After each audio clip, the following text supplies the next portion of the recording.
Isang mahinang babae na iniwan ng kanyang kaparty ngunit may dala pala siyang napakabigat na swerte. Isang swerte na halos lahat ng bihirang item may pwede niyong makuha dahil sa kanyang special skill na 500% lucky power. Ngunit ang lucky power na ito ay pwede rin palang mang-akit ng napakabagsik na mga halimaw. At kung ayaw mong mahuli sa bawat bagong upload, siguraduhin nakasubscribe ka sa ating YouTube channel.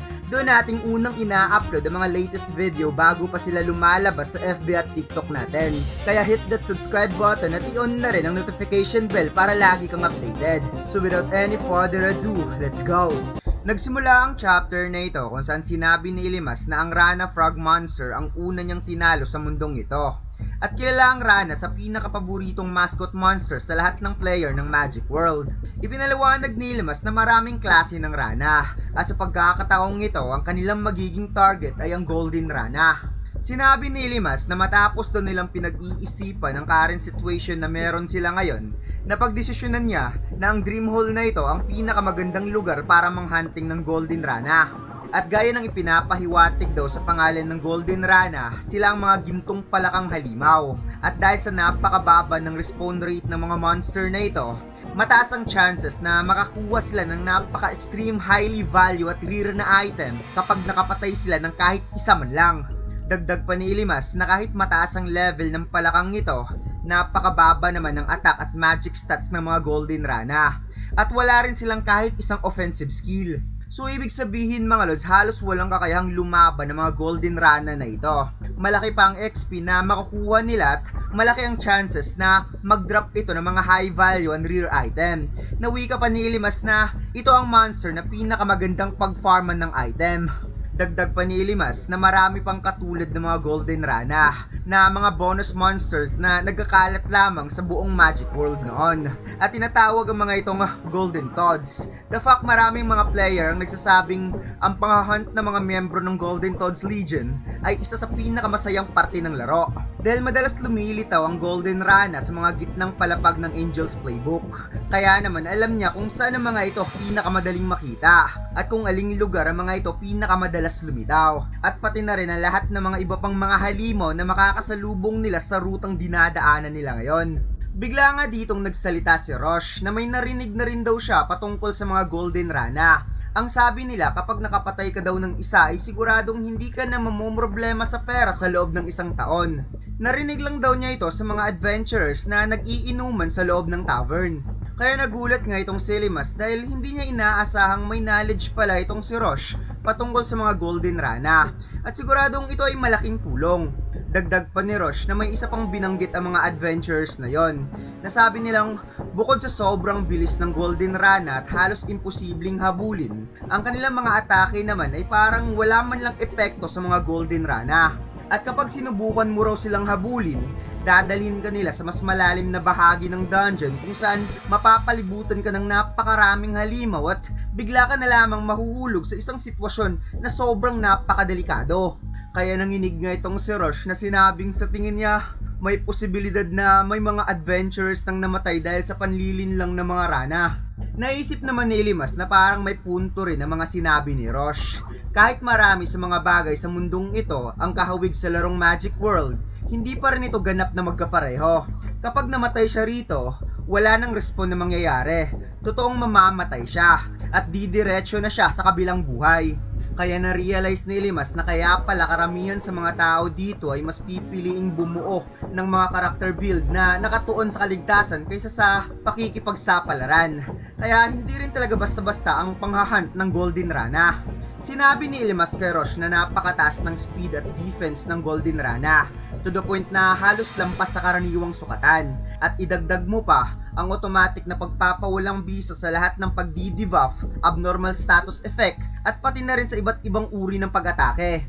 Kaya mukha ni Rosh ay hindi makapaniwala na napatanong kung paano naman nila tatalunin ang halimaw na yon. Wika ni Rosh na nasa kamay niya ngayon ang knife na ibinigay sa kanya ni Sir Ilimas. At ang Iron Purser knife ay sinasabing epektibo laban sa mga kalabang may mga highly defense stats. Pero kahit na ganun, malabo pa rin makapagbigay siya ng matinding pinsala dahil sobrang taas ng speed ng Golden Rana at hindi rin niya kayang sabayan gamit ang kanyang current speed stats. Sinabi ni Limas na tama si Roche. Ang Golden Rana ay may 67 speed at 200 defense at sobrang napakataas ng mga stats na yon kaysa sa pangkaraniwan, kaya halos walang silbi ang 15% defense burst sa Iron Purser. Naisip ni Limas na doble ang bilis ng Golden Rana kumpara sa bilis ngayon ni Roche, ngunit dapat niyang tandaan na likas ng mataas ang speed ni Roche dahil isa itong Fiero class. Kung ikukumpara naman ang mabigat at mabagal niyang Heavy Knight class, halos 3 beses na mas mabilis ang Rana kaysa sa kanya. Ngunit ang pinaka-problema nila dito ay ang napakataas nitong depensa na siguradong kahit ang kanyang Rampart Reflection ay walang maibibigay na damage sa sobrang taas ng defense stats ng Golden Rana. At kahit ang kanyang Vital Slice na may kakayahang mabawasan ng depensa ng 15% at magkaroon ng piercing effect, hindi pa rin magiging sapat para makapagbigay ng kahit kaunting pinsala sa Golden Rana. Kaya itong si Roche ay nag-aalala na napatanong kung sa tingin ba talaga ni Limas kaya ba talaga nilang talunin ng Golden Rana. Nakalmado namang sinabi ng ating bida na huwag itong mag-alala dahil may paraan na siya kung paano nila ito mapapatumba. Na seryoso nga sinabi ni Limas kay Roche na sa unang tingin parang napaka-perpekto ng Rana at wala itong kahit anumang kahinaan. Pero kahit gaano pa katibay ang isang depensa, may mga butas pa rin sa sistema nito na pwede nilang samantalahin. Kaya habang naglalakad, napatanong si Roche kay Limas na kung gano'n naman pala, so ibig sabihin may mga skills si Sir Limas na kayang mag-inflict ng damage sa Golden Rana kahit isa itong Heavy Knight. Nawika pa niyang hindi pa siya nakarinig ng ganong klaseng skill sa isang Heavy Knight. Bigla nga tumigil itong si Limas na napasmile kay Roche, habang si Roche naman ay napasmile rin, ngunit nagtataka siya kung bakit ngiting-ngiti sa kanya si Sir Limas. At bigla nga ditong sinabi ng ating bida na ikaw ang inaasahan ko, Roche. Kaya mong patayin ng Golden Rana. Kaya si Roche ay parang sumabog sa sobrang gulat habang pinagpapawisan na napatanong kung bakit siya pa ang kailangang gumawa ng bagay na yon. Paliwanag ni Limas na mayroon ng 8 skill points si Roche ngayon dahil sa mga natalo nitong Patchwork Beer kanina at 7 beses pa itong nag-level up. Sinabi ni Limas na ilagay ni Roche ang lahat nitong skill points sa False Acrobatics dahil kapag ginawa yun ni Roche, magkakaroon nito ng 2 bagong skill na magiging susi sa kanila upang talunin ng Golden Rana. Kaya itong si Roche ay nag-aalala na sinabing masaya siya dahil malaki ang tiwala sa kanya ni Sir Limas sa kakayahan niya. Ngunit dapat alam din daw nito na hindi naman talaga siya ganun kalakas, hindi ba? Bigla nga ditong may napansin si Limas, isang kakaibang monster na bigla na lamang lumitaw sa gilid at bigla itong umatake sa kanya. Kaya agad na ginamit ng ating bida ang kanyang Mad Demon Shield upang salagin ang pagsugod nito at makikitang isa itong Mad Box Gift na monster. At pagkatapos ay agad na itinaboy ni Limas ang box na ito, ngunit habang nasa area ang box ay bigla na lamang itong nagbukas at may kakaibang monster pala ang laman ng box na ito na parang isang goblin na may dalang hand symbols. At ang pangalan pala ng monster na ito ay Toy Box Monster. Agad na sinabi ni Limas kay Roche na magmamadali na silang dumayo kaagad sa lugar na ito.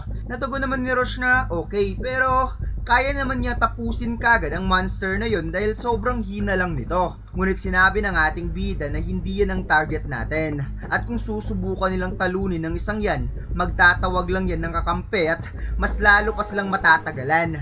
Kaya napatanong si Roche na kung talaga bang okay lang na hindi nila papansinin yung iba at mag-focus lang talaga sila sa iisang Golden Rana. Nadagdag pa ni Roche na sa taglay na kaalaman ngayon ni Limas, pakiramdam niya pwede pa niyang pataasin ang kanyang level ng 3 beses bago nila kalabanin ng Golden Rana. Yun ay kung mapapatay nila ang bawat monster na makakasalubong nila ngayon. Subalit wika ni Limas na huwag mo nang isipin yon. Paliwanag niya na sa current level nila ngayon, ito ang pinakaangkop para manghunting ng Golden Rana. At saka isama niya na rin sa plano ang posibilidad na baka wala silang makikita kaagad na Golden Rana. At sigurado siyang makakatagpo sila ng 1 o 2 Golden Rana kung guguluhin nila ang buong lugar na ito buong araw. Kaya napatanong si Roche na ganun ba? Ganun ba talaga kababang chances na lumitaw ang mga ganong klaseng rana? Kaya pangiting sinabi ni Limas na oo. Ganyan sila kahalaga at kasulit hantingin ang mga golden rana na yon. Kaya napalunok na lamang ng laway itong si Rosh habang nakikinig kay Ilimas. At dagdag pa ni Ilimas na however kahit ganun kataas ang luck stats ni Rosh, hindi pa rin yun makakatulong dahil hindi basta-basta lilitaw ang mga golden rana. Kaya sinabi ni Ilimas na kung nakakaramdam ng matinding kaba ngayon si Rosh o pagdadalawang isip, sabihin lamang sa kanya. Ngunit buong loob na sinabi ni Rosh na walang problema sa kanya. Handa siyang sumugod at sumunod sa mga utos ni Sir Ilimas kahit anumang oras. Kaya si Ilimas ay natuwa naman sa ipinapakitang lakas na loob ni Rosh. Subalit may kakaiba nga ditong napansin si Rosh na parang may kakaiba ata sa monster na ito. At ito'y nakita ng ating bida ang isang monster na tumatalon-talon sa hallway na parang hindi sila napapansin. Ngunit gulat na gulat ang dalawa nang na-realize na ito pala ay isang golden rana. At mukhang ang 500% luck ni Rosh mga lods ay hindi talaga basta-basta na special skill dahil kahit ang pinakabihirang monster na sobrang hirap hanapin ay kusa lamang lilitaw sa harapan nila. At dito lang nagtatapos ang chapter na ito mga lods. Huwag sana nakalimutan mag-like, comment at mag-subscribe sa ating YouTube channel at mag-follow sa ating Facebook page. Salamat!